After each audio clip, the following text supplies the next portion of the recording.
my voice over the weekend. You're good. Keldric, I know you've always been a leader for this team. Yeah. How much more important do you think it is now? Coaching change, all that stuff. Do you feel like, hey, you need to be that voice that kind of continues to be heard? Man, I feel like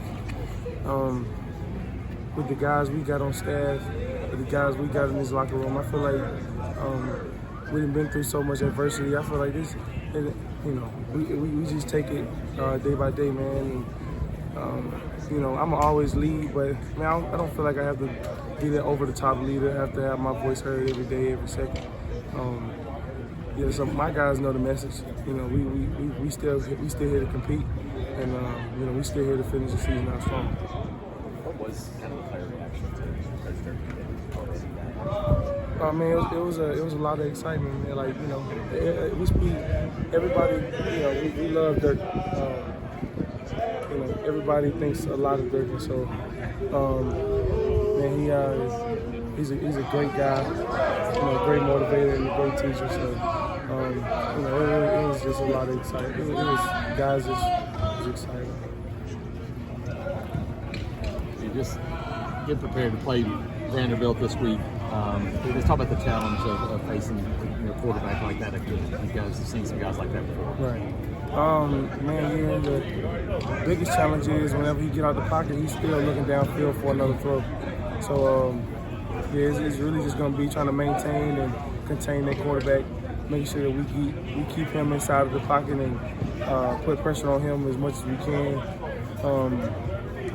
Change the looks up on him every now and then, and just make sure that he's uncomfortable sitting in that pocket. That's a real big thing. And then, as far as their ground game, they probably have one of the better ground games in the SEC. So it's going to be a challenge stopping the run on the front too.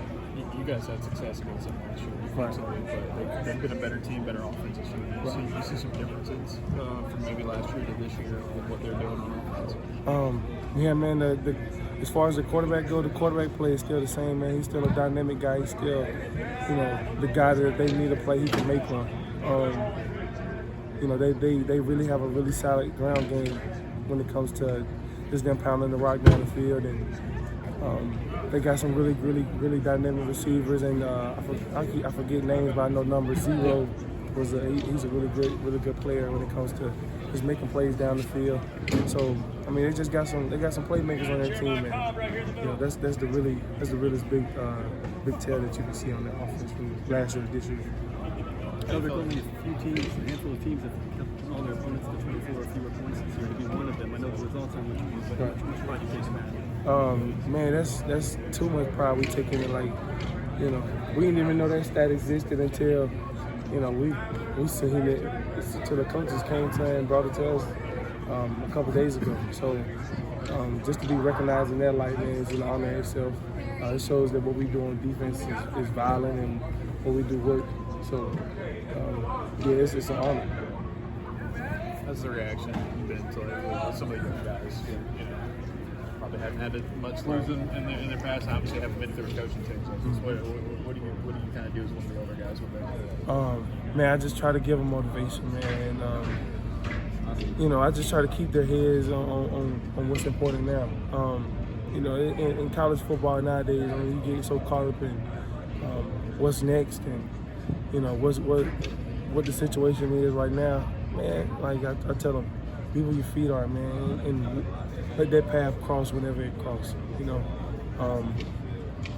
Whenever they have any questions or any advice, because this is my first time going through it as well. But being an older guy, man, I kind of figured out how to navigate through that. Younger guys, man, this all they know is Coach Freeze, and I just want to keep them motivated and keep them uplifted just to keep going. So a lot of people would have expected teams with the losses y'all had this year to just pack it in and not keep fighting. I've done it every single game. We hear after the game about you and Champ and other guys trying to keep the locker room together. Right. How much responsibility do you feel to kind of help make sure that you guys do that for these last 3, no matter what happens from here? Total responsibility. Like, I take total responsibility for any and everything that happens. I look at this, me, Champ, Jeremiah, Connor, you know, all of us, Keyron, we all look at this as our team.